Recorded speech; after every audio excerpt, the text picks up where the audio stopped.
Hi friends, നമസ്കാരം. ഓരോ വ്യക്തിക്കും അവരുടേതായിട്ടുള്ള സാഹചര്യങ്ങളുണ്ട്. അതനുസരിച്ച് മാത്രമേ അവർക്കൊരു പ്രവൃത്തി ചെയ്യാൻ പറ്റത്തുള്ളൂ. ശരിക്കും പറഞ്ഞാൽ ആവശ്യങ്ങളും ആഗ്രഹങ്ങളുമാണ് നമ്മളെക്കൊണ്ടൊരു പ്രവൃത്തി ചെയ്യിപ്പിക്കുന്നത്. പ്രായത്തിനും സാഹചര്യത്തിനും അനുസരിച്ച് നമ്മുടെ ആഗ്രഹങ്ങൾക്കും മാറ്റം വരുന്നുണ്ട്. അതുപോലെ ഓരോ പ്രവൃത്തിയിൽ നിന്ന് കിട്ടുന്ന സംതൃപ്തിക്കും വ്യത്യാസമുണ്ട്. ശരിക്കും പറഞ്ഞാൽ രണ്ട് പങ്കാളികൾ തമ്മിലുള്ള ബന്ധത്തിൻ്റെ അടിസ്ഥാനം എന്ന് പറയുന്നത് തന്നെ ഏതോ തരത്തിലുള്ള ആകർഷണമാണ്. ലൈംഗികതയിൽ രണ്ടു പേർക്കും ആത്മവിശ്വാസം കൂട്ടാനായിട്ട് വേണ്ടി വരുന്ന ചില രീതികളെക്കുറിച്ചും പ്രത്യേകതകളെക്കുറിച്ചും നമുക്കൊന്ന് നോക്കാം.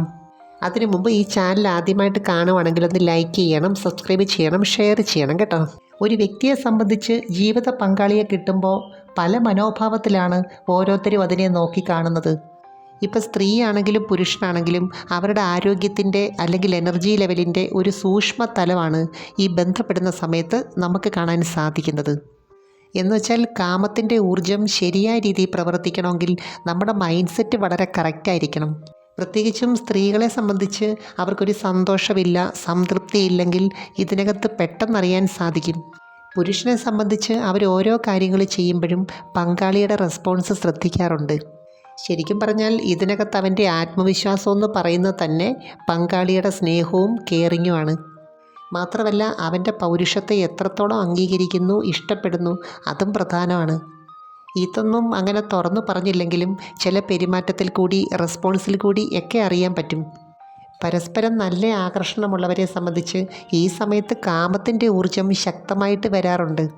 ശരിക്കും പറഞ്ഞാൽ ഇതിനകത്ത് പുരുഷൻ്റെ ലക്ഷ്യം എന്തോന്ന് വെച്ചാൽ പങ്കാളിയെ പൂർണ്ണമായിട്ടും തൃപ്തിപ്പെടുത്തണം, പ്രത്യേകിച്ചും പ്രണയിക്കുന്നവരാണെങ്കിൽ. അതുകൊണ്ട് തന്നെ ആദ്യം മുതൽ അവസാനം വരെ അവരെ സംബന്ധിച്ച് ഇതിനകത്തൊരു നിയന്ത്രണം ഉണ്ടാകേണ്ടത് വളരെ അത്യാവശ്യമാണ്. എനിക്ക് തോന്നുന്നു ഫോർപ്ലേ സമയത്ത് എങ്ങനെയാണ് അതനുസരിച്ചിരിക്കും ഇതിനകത്തെ സംതൃപ്തി. പരസ്പരം ഒരു സ്നേഹവും ആകർഷണവും ഉണ്ടെങ്കിൽ മാത്രമേ ചുംബനങ്ങൾ പോലും ശരിയായ രീതിയിൽ ചെയ്യാൻ പറ്റത്തുള്ളൂ. രണ്ട് രീതിയിലാണ് ഇത് പ്രവർത്തിക്കുന്നത്. ഒന്ന് ശാരീരികമായിട്ടും മറ്റൊന്ന് മാനസികമായിട്ടും. യഥാർത്ഥത്തിൽ രണ്ടു പേരും കാര്യങ്ങളെല്ലാം ഷെയർ ചെയ്യുന്നുണ്ട്, പക്ഷേ ആസ്വാദന രീതി വ്യത്യാസമാണ്. സ്ത്രീകളെ സംബന്ധിച്ച് അവർ സ്വയം മനസ്സിലാക്കുന്നത് ഈ ഒരു രീതിയിൽ കൂടിയാണ്.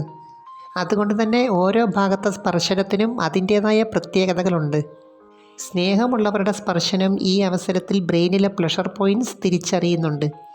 മാറിടത്തിൻ്റെ ഭാഗത്ത് എനർജി ലെവൽ കൂടുന്നതിനും രക്തയോട്ടം വർദ്ധിപ്പിക്കുന്നതിനും മാത്രമല്ല അവിടുത്തെ നെർവുകൾക്ക് ഒരു ഉണർവും ഉന്മേഷവും ഒക്കെ കിട്ടി ബ്രെയിനിലെ പ്ലഷർ പോയിൻറ്റ്സ് ഉത്തേജിപ്പിക്കുന്നതിന് ഈ സമയത്തെ ക്രിയകൾക്ക് മാത്രമല്ല നമ്മുടെ മൈൻഡ് സെറ്റിനും വളരെയേറെ പ്രാധാന്യമുണ്ട്. ഈ സമയം ആ ഭാഗത്ത് കാമത്തിൻ്റെ ഊർജം കൂടുന്നുണ്ട്. മാത്രമല്ല ഓക്സിറ്റോസിൻ ഹോർമോണും കൂടുതലായിട്ട് ഉൽപ്പാദിപ്പിക്കുന്നുണ്ട്. ഇതാണ് ബന്ധങ്ങളെ കൂടുതലും ശക്തിപ്പെടുത്തുന്നത്. അതുകൊണ്ട് തന്നെ ഫോർപ്ലേ സമയത്ത് ഈ ഭാഗത്തിന് കൂടുതൽ പ്രാധാന്യം നൽകാൻ പങ്കാളി ശ്രദ്ധിക്കണം. ഈ സമയത്ത് പുരുഷൻ്റെ എനർജി ലെവൽ കൂട്ടാൻ ചില കാര്യങ്ങൾ പങ്കാളിക്കും ചെയ്യാൻ പറ്റും. ശരിക്കും പറഞ്ഞാൽ കൈപ്പത്തി പൂർണ്ണമായിട്ട് ഉപയോഗിച്ച് പ്രസ് ചെയ്യുമ്പോൾ അവിടേക്ക് രക്തയോട്ടം വരാനുള്ള പോസിബിലിറ്റി കൂടുതലാണ്. കൂടുതൽ താല്പര്യത്തോടെ ഒരു പോസിറ്റീവായിട്ട് അതിനെക്കുറിച്ച് പറയുന്നതൊക്കെ തന്നെ അവരുടെ ആത്മവിശ്വാസം വർദ്ധിപ്പിക്കുന്നുണ്ട്. ഈ സമയത്ത് ഒരു പ്രത്യേക രീതിയിലുള്ള റെസ്പോൺസ്, അതുപോലെ നോട്ടം വളരെ പ്രധാനമാണ്. ഇത് കാമത്തിൻ്റെ ഊർജം കൂട്ടുക മാത്രമല്ല ടെസ്റ്റോസ്റ്ററോൺ ഹോർമോണിൻ്റെ പ്രവർത്തനവും ശരിയായ രീതിയിൽ നടത്തുന്നുണ്ട്. എന്നുവെച്ചാൽ ഈ സമയത്ത് കൈകൊണ്ടുള്ള സ്പർശനം ബ്രെയിന് പെട്ടെന്ന് തിരിച്ചറിയാൻ പറ്റും. എങ്കിൽ മാത്രമേ അവിടേക്ക് ബ്ലഡ് സർക്കുലേഷൻ പ്രോപ്പറായിട്ട് നടക്കത്തുള്ളൂ. ഈ ഒരു കാര്യത്തിനകത്ത് പുരുഷൻ്റെ സംതൃപ്തി പല തരത്തിലാണ്. ഒന്നാമത്തെ കാര്യം അവൻ ആഗ്രഹിക്കുന്ന രീതിയിൽ അതുകൊണ്ട് ചെയ്യാൻ പറ്റണം. കാരണം അവനെ സംബന്ധിച്ച് ഇതിനകത്തൊന്ന് സുഖം മാത്രം പോരാ, പങ്കാളിയെ തൃപ്തിപ്പെടുത്തുകയും വേണം. എങ്കിൽ മാത്രമേ അവരെ അംഗീകരിക്കത്തുള്ളൂ, സ്നേഹിക്കത്തുള്ളൂ എന്നൊക്കെ അവൻ വിശ്വസിക്കുന്നുണ്ട്. ശരിക്കും പറഞ്ഞാൽ ഈ ഒരു കാര്യം ചെയ്യുമ്പോൾ നമുക്ക് ആസ്വദിക്കാൻ പറ്റുന്നത് എന്തുകൊണ്ടാണ്? രണ്ടുപേരും അങ്ങോട്ടും ഇങ്ങോട്ടും മനസ്സിലാക്കി ചില ക്രിയകൾ ചെയ്യുമ്പോഴാണ്. ഈ ബന്ധപ്പെടുന്നതിനകത്തുള്ള ഒരാളിൻ്റെ രീതി മനസ്സിലാക്കേണ്ടത് വളരെ പ്രധാനമാണ്. ചിലർക്കാണെങ്കിൽ അങ്ങോട്ട് ചില കാര്യങ്ങൾ ചെയ്ത് കൊടുക്കുന്നതിനേക്കാൾ കൂടുതൽ അവർക്ക് ചെയ്യുന്നതാണ് ഇഷ്ടം. ഈ സമയത്ത് പങ്കാളിയുടെ പ്രതികരണം വളരെ പ്രധാനമാണ്. ചിലരെ സംബന്ധിച്ച് ഒരു പ്രത്യേക രീതിയിൽ പ്രതികരിക്കുമ്പോൾ അവർക്ക് പെട്ടെന്ന് മൂഡ് വരാറുണ്ട്. ചില സ്ത്രീകളെ സംബന്ധിച്ച് അവർക്ക് യഥാർത്ഥത്തിൽ പങ്കാളി ചില രീതികൾ ചെയ്യുന്നത് ഇഷ്ടമാണ്. എന്നാൽ അവരത് ആസ്വദിച്ചുകൊണ്ട് തന്നെ ഇഷ്ടമില്ലാത്ത രീതിയിൽ പെരുമാറാറുണ്ട്. ചിലർക്കാണെങ്കിൽ ഉള്ളിൽ നല്ല സ്നേഹം തോന്നും, പക്ഷേ പെരുമാറ്റം കണ്ടാൽ ഒട്ടും സ്നേഹമില്ലാത്ത പോലെ തോന്നും. അങ്ങനെയില്ലേ? അപ്പോൾ കുറച്ച് നാളത്തെ എക്സ്പീരിയൻസ് കൊണ്ട് തന്നെ പരസ്പരം മനസ്സിലാക്കാൻ പറ്റും. എന്ന് വെച്ചാൽ എങ്ങനെ പെരുമാറുമ്പോഴാണ് പങ്കാളി യഥാർത്ഥ മൂഡിലേക്ക് വരുന്നത്. യഥാർത്ഥത്തിൽ നമ്മൾ ഫോർപ്ലേ ചെയ്യുന്ന എന്തിനു വേണ്ടിയാണ്? നമ്മുടെ ഇതുമായിട്ട് ബന്ധപ്പെട്ട എനർജി ലെവൽ കൂട്ടാനും ചില ഭാഗങ്ങളിലേക്ക് ബ്ലഡ് സർക്കുലേഷൻ വർദ്ധിപ്പിക്കാനും. എന്ന് വെച്ചാൽ ബ്രെയിനിൽ ഇതുമായിട്ട് ബന്ധപ്പെട്ട പ്ലഷർ പോയിൻറ്റ്സിന് ഒരു സ്റ്റിമുലേഷൻ കിട്ടണം. ഈ സമയത്ത് നാവ് കൊണ്ട് ചെയ്യുമ്പോൾ 2 തരത്തിലുള്ള സംതൃപ്തിയുണ്ട്. അത്രയ്ക്ക് താല്പര്യവും ഇഷ്ടവുമുണ്ട് എന്നൊരു തോന്നൽ മനസ്സിന് വരും. മാത്രമല്ല ലൂബ്രിക്കേഷൻ കുറവുള്ളവരെ സംബന്ധിച്ച് വളരെ ഗുണകരമാണ്. അത് ചിലരെ സംബന്ധിച്ച് വളരെ സ്വാഭാവികമായിട്ട് തോന്നാറുണ്ട്. ഇപ്പം നമ്മളൊരു കാര്യം ചെയ്യുന്നു എന്നതുപോലെ തന്നെ പ്രധാനമാണ് ഏത് സാഹചര്യത്തിൽ ചെയ്യുന്നു എന്നുള്ളത്. ചില സ്ത്രീകളെ സംബന്ധിച്ച് അവർക്കിത് വേണം എന്ന ആഗ്രഹം പ്രകടിപ്പിക്കുന്നത് ഇഷ്ടമാണ്, മുൻകൈ എടുക്കുന്നത് ഇഷ്ടമാണ്. എന്നാൽ ചിലരെ സംബന്ധിച്ച് അങ്ങനെയല്ല. മിക്കവാറും പങ്കാളികളെ സംബന്ധിച്ച് അവരാദ്യ കാലങ്ങളിൽ ചെയ്യുന്ന പല കാര്യങ്ങളും പിന്നീട് അങ്ങോട്ട് ചെയ്യാറില്ല. അപ്പോൾ അങ്ങനെ വരാതിരിക്കാൻ ഇടയ്ക്കിടയ്ക്ക് ചില ക്രിയകൾ റിഫ്രഷ് ചെയ്യേണ്ടതായിട്ടുണ്ട്. അതിനുവേണ്ടി ചില സാഹചര്യങ്ങൾ ഒരുക്കണം. പരസ്പരം അങ്ങോട്ടും ഇങ്ങോട്ടും മസാജ് ചെയ്യുന്ന രീതി ആഴ്ചയിൽ ഒരിക്കലെങ്കിലും ചെയ്യണം.